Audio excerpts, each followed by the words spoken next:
आसाराम को यौन शोषण उत्पीड़न मामले में आजीवन कारावास की सजा। जी हां, गांधीनगर सत्र न्यायालय ने यह सजा सुनाई है।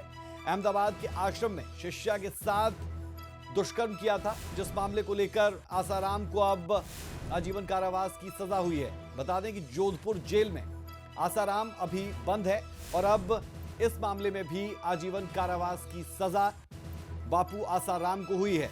ये बड़ी और अहम जानकारी हम दर्शकों के साथ साझा कर दें। लगातार हमने देखा कि आसाराम को लेकर कई सवाल उठे और उन सवालों के बीच में किस तरीके से आसाराम के साथ पूछताछ हुई, जेल में वो बंद रहा और अब इस मामले को लेकर जहां अपनी शिष्या के साथ दुष्कर्म के मामले में आजीवन कारावास की सजा बापू आसाराम को।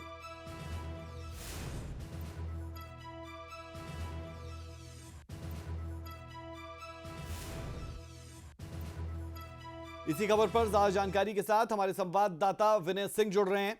विनय, बापू आसाराम एक कंट्रोवर्शियल फिगर, बहुत से लोग फॉलोअर्स रहे लेकिन लंबे वक्त से जेल में और अब एक और मामले में आजीवन कारावास की सजा, क्या अपडेट्स?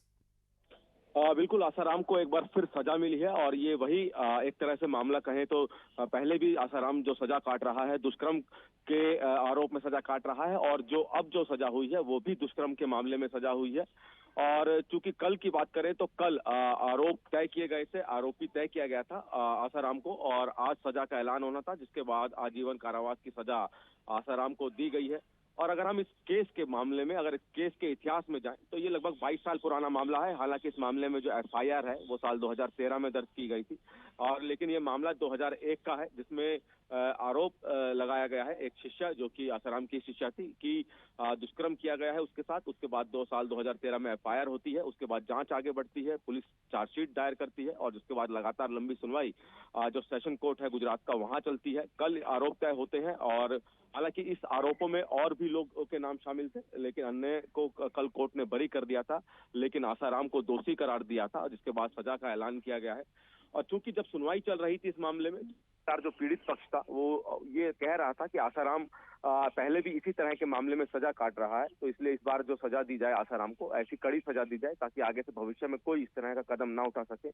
कोर्ट ने सभी पक्षों को सुना, आसाराम की तरफ से जो दलीलें दी गई और अगर बात करें पीड़ित परिवार की तरफ से, उनकी भी दलीलें सुनी।